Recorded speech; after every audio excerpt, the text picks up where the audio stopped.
noite, pessoal. Adri volta na área para mais um round de respostas. Eu separei esse vídeo aqui para a gente conseguir responder um conjunto de perguntas que estão relacionadas. Fico feliz que alguém tenha feito a pergunta de maneira clara, porque a maior parte das pessoas tem um pouco dessa dúvida, mas pouca gente se manifesta.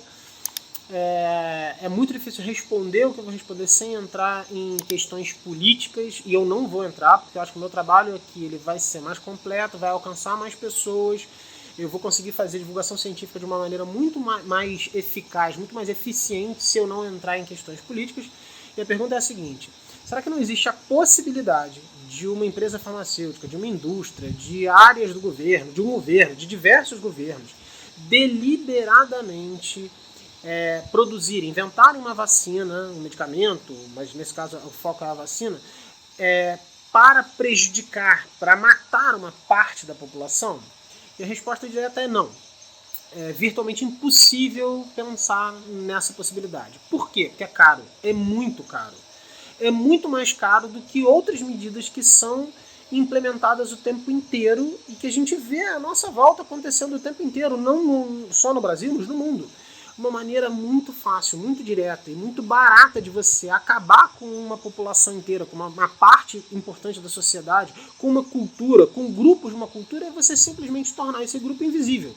É você não deixá-lo exercer, não ter voz, não dar atenção, não dar saúde, marginalizá-lo. E a gente vê isso no mundo inteiro o tempo todo.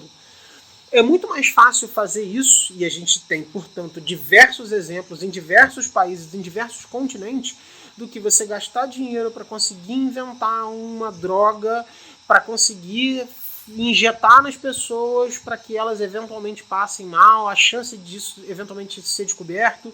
Então os riscos não compensam e existem estratégias que são muito mais eficientes e que estão sendo utilizadas o tempo inteiro e com muito sucesso. Reparem quantas culturas, quantas camadas da sociedade, quantos povos a gente já dizimou nos últimos 200, 300, 400 anos da nossa existência. Então a gente já está fazendo isso muito bem para precisar de vacina. Beleza? Um abraço. Boa noite, pessoal. Adri volta na área para mais um round de respostas. Combo de perguntas. Quanto tempo leva para produzir uma vacina? Por que a vacina contra a Covid foi mais rápido? Eficiência das vacinas? Deixa eu ver se eu consigo responder. Vai ser assim, milagre eu conseguir fazer com que esse vídeo tenha menos de 5 minutos de duração, mas vamos começar. Vamos começar do começo. Normalmente uma vacina demora anos para ser produzida. Entre o começo dos ensaios e ela ser liberada no mercado, isso demora muito tempo. Por que não foi assim com a Covid? Por um mundo de motivos. Número 1, características do próprio vírus. Então assim, vamos começar do começo. Produzir uma vacina é caro. Caro quanto? Caro muito, muito, muito caro. Milhões, centenas de milhões de dólares, eventualmente chegando a bilhões. E dinheiro não é a mágica final. Assim, a gente gasta toneladas de dinheiro para desenvolver uma vacina, por exemplo, contra o HIV, e a gente não conseguiu até então, não foi por falta de investimento. Então, características do próprio agente para o qual você está tentando fazer a vacina vão ter que ser levadas em consideração para a gente conseguir ter essa resposta. Então, de certa forma, tivemos sorte que o coronavírus específico, o SARS-CoV-2, nos permitiu desenvolver uma vacina. Mas não foi só isso. A gente tem que lembrar que quem produz essas vacinas são empresas farmacêuticas em geral. E o objetivo dessas empresas é ganhar dinheiro, é ter lucro. Então, quando eu viro para vocês e falo que é caro, o ensaio pré-clínico em animais e os ensaios clínicos, a gente está falando de muito, muito, muito, muito dinheiro. E essa pressão financeira, quando uma vacina é feita, uma vacina ordinária é feita, isso tem que ser muito bem estudado. Isso tem que ser muito bem avaliado. Cada uma das etapas tem que ser financeiramente programada no campo das vírgulas, porque, de novo, essas empresas têm como objetivo ter lucro. Se elas não planejarem muito corretamente qual é o mercado que vai comprar essas vacinas, qual é a demanda, qual é a urgência, elas vão perder dinheiro.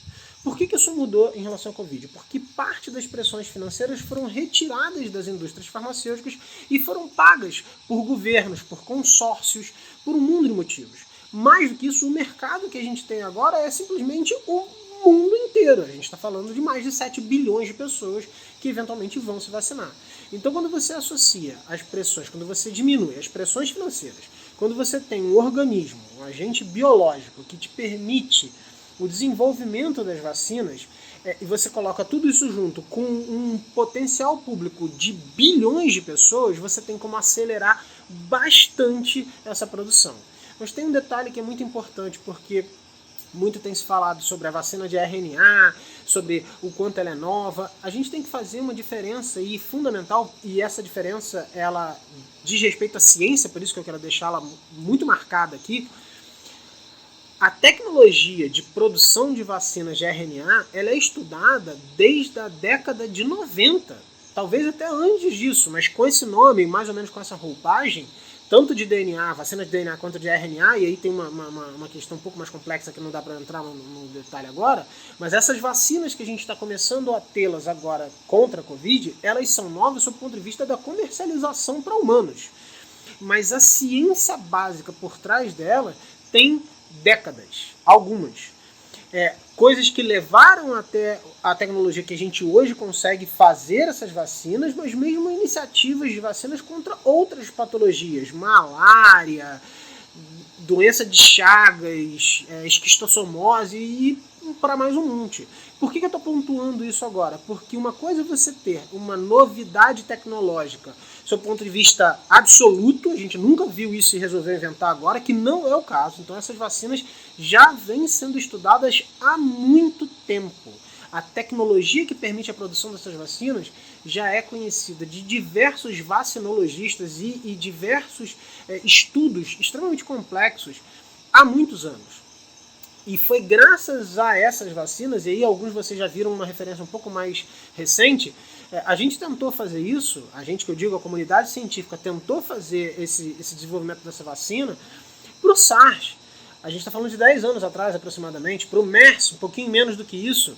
E por que isso não foi para frente? Pelo que eu falei lá atrás, a pressão de mercado, o número de pessoas que ia se beneficiar dessa vacina não fazia valer a pena um investimento de centenas de milhões de dólares. Agora faz. Então, a gente pode até olhar de outra forma. Se a gente tivesse uma maneira diferente de estimular as indústrias farmacêuticas a produzirem vacina, que não apenas, ou que não principalmente pelo lucro, talvez a vacina contra a Covid, contra o SARS-CoV-2, tivesse sido realizada de maneira ainda mais célere. Portanto, investir em ciência básica, em tecnologia para a produção de vacina, em tecnologia para conhecimento do sistema imune é fundamental. E é só nessas fases que a gente vê a importância da ciência. Beleza? May the force be with you, Master.